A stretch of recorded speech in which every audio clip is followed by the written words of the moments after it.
ಇವತ್ತು ಮಹಿಳೆಯರು ಬರೀ ಮನೆಗಳಿಗೆ ಮೀಸಲಾಗಿಲ್ಲ. ಇವತ್ತು ರೈತ ಮಹಿಳೆಯರಿರ್ಬಹುದು, ಕಾರ್ಮಿಕ ವರ್ಗದವರು ಇರ್ಬಹುದು, ಹಿಂದುಳಿದ ವರ್ಗದವರು ಇರ್ಬಹುದು, ಅಲ್ಪಸಂಖ್ಯಾತ ಮಹಿಳೆ ಇರ್ಬಹುದು, ಪ್ರತಿಯೊಂದು ಒಂದು ಪ್ರಗತಿ ಪಥದತ್ತ ಸಾಗಿರುವಂತಹ ಮಹಿಳೆಯರ ಸ್ವಾತಂತ್ರ್ಯವನ್ನು ಹತ್ತಿಕ್ಕುವಂತಹ ಕೆಲಸ ಈ ಕಾಂಗ್ರೆಸ್ ಪಕ್ಷ ಮಾಡಿದೆ.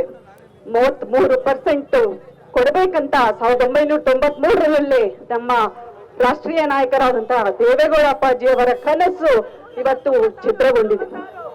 96ರಲ್ಲಿ ಕೈಗೊಂಡ ಪತ್ರವನ್ನು ಬರೆದಿದಂತಹ ನಮ್ಮ ದೇವೇಗೌಡ ಅಪ್ಪಾಜಿಯವರ ಕನಸನ್ನು ಅವರ ದೂರದೃಷ್ಟಿಯುಳ್ಳ ಮಹಿಳಾ ಒಂದು ಸಂಘಟನೆಯನ್ನು ಈ ದೇಶಕ್ಕೆ, ಈ ರಾಜ್ಯಕ್ಕೆ ತರಬೇಕು ಅನ್ನುವ ಒಂದು ನಿಟ್ಟಿನಲ್ಲಿ ಕೂಡಿದ ಕನಸನ್ನು ನುಚ್ಚುನೂರು ಮಾಡಿದ ಈ ಕಾಂಗ್ರೆಸ್ ಪಕ್ಷಕ್ಕೆ ಧಿಕ್ಕಾರವಿರಲಿ.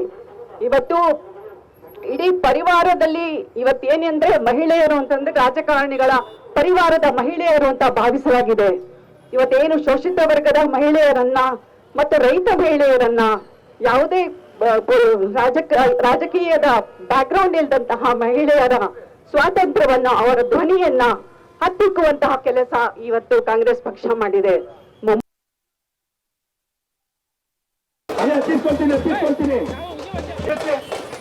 ಪ್ರತಿಭಟನೆ ಆ ಕಡೆ ತಿರ್ಕೊಂಡು ಮಾಡ್ಬಿಡೋಣ ನಾವು. ಯಾಕೆ ಈ ಕಡೆ ತಿರುಗಿಸ್ತಾ ಇದೆ?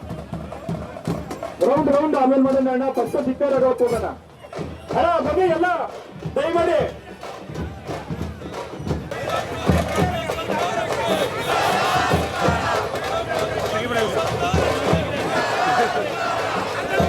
ಬನ್ನಿ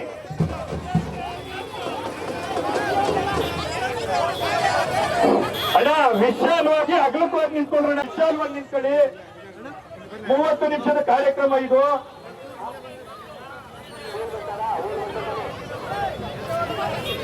ಅಣ್ಣ, ವಿಶಾಲವಾಗಿ ಅಗಲವಾಗಿ ನಿಂತ್ಕೊಂಡ್ರಣ.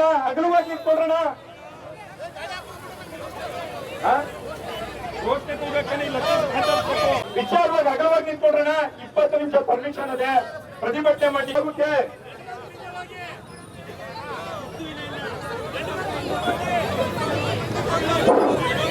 ಹಿಂದಕ್ಕೆ? ಮಹಿಳಾ ವಿರೋಧಿ ಕಾಂಗ್ರೆಸ್ ಪಕ್ಷಕ್ಕೆ, ಮಹಿಳಾ ವಿರೋಧಿ ಕಾಂಗ್ರೆಸ್ ಪಕ್ಷಕ್ಕೆ, ಮಹಿಳಾ ವಿರೋಧಿ ಕಾಂಗ್ರೆಸ್ ಪಕ್ಷಕ್ಕೆ ಧಿಕ್ಕಾರ, ಧಿಕ್ಕಾರ, ಧಿಕ್ಕಾರ, ಧಿಕ್ಕಾರ. ಮಹಿಳಾ ವಿರೋಧಿ ಕಾಂಗ್ರೆಸ್ ಪಕ್ಷಕ್ಕೆ, ಮಹಿಳಾ ವಿರೋಧಿ ಕಾಂಗ್ರೆಸ್ ಪಕ್ಷಕ್ಕೆ, ಮಹಿಳಾ ವಿರೋಧಿ ಕಾಂಗ್ರೆಸ್ ಪಕ್ಷಕ್ಕೆ. ಇವಾಗಲೇ ನಮ್ಮ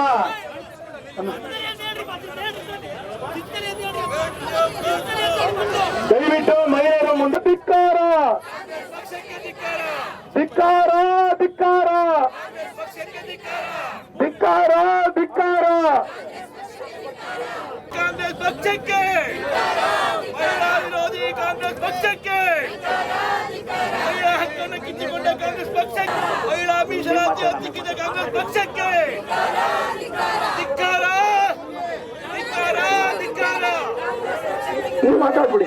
ಬೇಕೇ ಬೇಕು, ಬೇಕೇ ಬೇಕು, ಬೇಕೇ ಬೇಕು, ಬೇಕೇ ಬೇಕು, ಬೇಕೇ ಬೇಕು.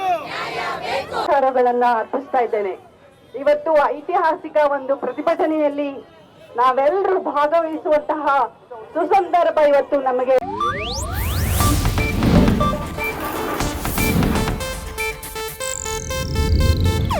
ಇದು ಏಷ್ಯಾನೆಟ್ ನ್ಯೂಸ್ ನೆಟ್ವರ್ಕ್ ಪ್ರಸ್ತುತಿ.